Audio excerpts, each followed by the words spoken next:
Lincoln wrote this letter a month before his 32nd birthday, 20 years before he took the oath of office as president. If a determination to overcome depression was Lincoln's call to adventure, and his road of trials included the deaths of numerous loved ones, poor relations with his father, a miserable love life, and 2 emotional collapses, then the boon that Lincoln brought back from his journey was an ambition to make the world a better place. Lincoln wielded 2 powerful weapons against his depression, his sense of humor and his passion for learning. But perhaps the strongest weapon was his overweening ambition. During his 1841 collapse, Lincoln declared to Speed that he, quote, would be more than willing to die, but I have an irrepressible desire to live till I can be assured that the world is a little better for my having lived in it. He wanted to connect himself with the great events transpiring in his generation, according to Speed, to quote, so impress himself upon them as to link his name with something that would redound to the interest of his fellow man. Lincoln's first hero's journey through the depths of his soul awakened his ambition to change the world. Now, this ambition was a tall order for a boy born into a 1-room, 16 by 18 log cabin with dirt floors and no glass windows. Lincoln's poverty was not uncharacteristic of the American frontier of that day, but his rise was singular and stunning. Lincoln's philosophy of economics and opportunity combined elements of Thomas Jefferson's vision for America and Alexander Hamilton's, but Lincoln did not learn his philosophy from studying these men. He came to it through his own lived experience, through his own trials and achievements, through his second hero's journey. Lincoln was born into an America that Jefferson had envisioned. His father, Thomas Lincoln, was an independent farmer who moved his family from Kentucky to Indiana to Illinois in pursuit of more fruitful lands. Lincoln labored hard on his father's property, clearing wooded areas, farming, grubbing, hoeing, and making fences. As Thomas's health declined, he became more and more dependent on young Abraham's labor, even hiring him out to neighbors at times to earn extra money. However, Abraham despised his physical labor, as much preferring, in Schenk's words, the mental labor that the market economy would make abundant. Lincoln later wrote scornfully about his father, that he grew up literally without education, and never did more in the way of writing than to bunglingly sign his own name. The usual hero adventure begins with someone, said Joseph Campbell later, who feels that there is something lacking in the normal experiences available or permitted to members of his society. This person then takes off on a series of adventures beyond the ordinary, Campbell continues, to discover some life-giving elixir. Lincoln's determination to leave his father's world and to discover some life-giving elixir in Alexander Hamilton's world of bustling urban pursuits was his second call to adventure. In this journey, Lincoln would again face a long road of trials. First, he was tried by his lack of education, or the lack of educational opportunities on the frontier. Lincoln obtained in his lifetime some 18 months of formal education. During these 18 months, spread across several years, he outpaced his peers. Lincoln outshone his schoolmates, writes historian Michael Burlingame. He arrived at school early, paid close attention to his studies, read and reread his assignments, never wasted time, made swift progress, and always stood at the head of his class.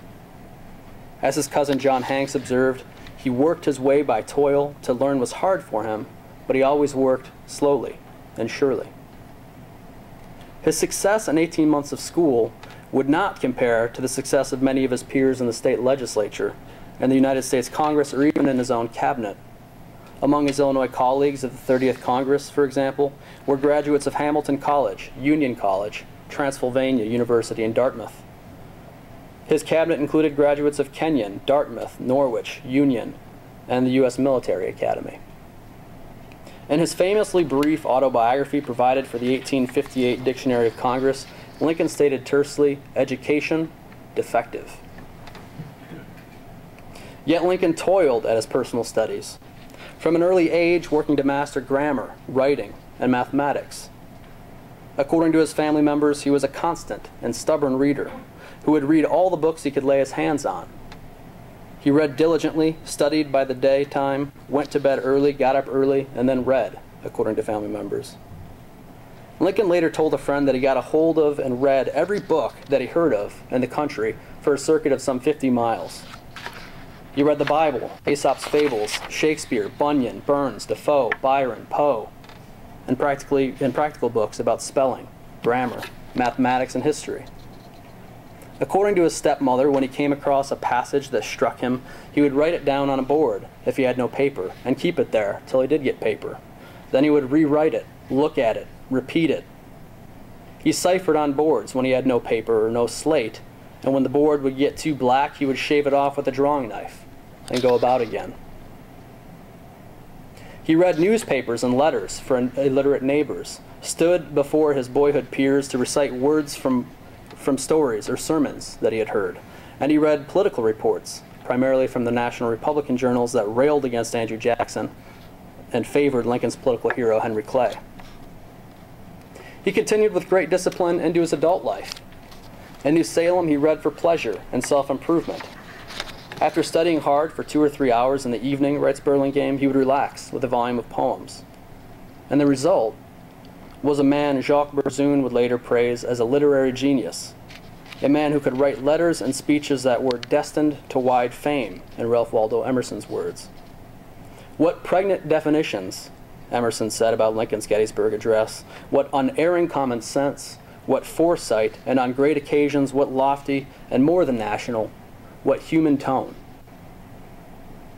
Despite his aggressive self-education, Lincoln faced a second trial, the limited number of economic opportunities offered up on the frontier. His father, for example, was in perpetual poverty, a constant struggle to survive. How is Abraham to succeed with these limitations? The short answer is that Lincoln busied himself trying every opportunity that was available on the frontier. In the course of 10 years, writes David Herbert Donald, Lincoln tried nearly every kind of work that was offered: carpenter, riverboat man, store clerk, soldier, merchant, postmaster, blacksmith, surveyor, lawyer, politician, the list goes on and on. He was trying anything he had the opportunity to try. He began by striking up from his father's farm to participate in house raisings and to sell firewood to steamers on the Ohio River. He hired himself out to drive a riverboat, to kill hogs, to build and mend fences, and to plow. Lincoln later recalled a particular occasion that encouraged his ambitions. He was hired by 2 men to row them out to a larger boat, and he expected a few bits in return. But when they arrived at their destination, the men paid him with 2 silver half-dollars. I could scarcely believe my eyes, Lincoln later recalled. Gentlemen, you may think it a small thing, but it was the most important most important incident in my life. I could scarcely credit that I, a poor boy, had earned $1 in less than a day. The world seemed wider and fairer before me. Lincoln's horizons expanded even further when he and a friend were hired by a local store owner named James Gentry to drive a flatboat stocked with goods downriver for sale in New Orleans. New Orleans was by far the largest city the 2 country boys had ever seen, recounts historian David Herbert Donald, with imposing buildings, busy shops, and incessant traffic. Lincoln got a more thorough education in commerce when, after a second trip to New Orleans, another store owner opened a shop in New Salem, Illinois, for Lincoln himself to manage. And he eventually would become a store owner himself, opening up a shop in the same town. Lincoln was never successful in business, but it was in New Salem, a town of 100 residents, a sawmill, a grist mill, and a half-dozen or so private shops, that he first established himself independently. It was in New Salem that Lincoln gained confidence and the admiration of his peers. It was in New Salem that Lincoln first ran for political office, at first unsuccessfully, and engaged in an aggressive self-study of the law before qualifying for the Illinois bar. And again, he studied on his own time. He didn't study under anybody. He didn't go to law school like many of his later peers. It was in New Salem that Lincoln began to thrive.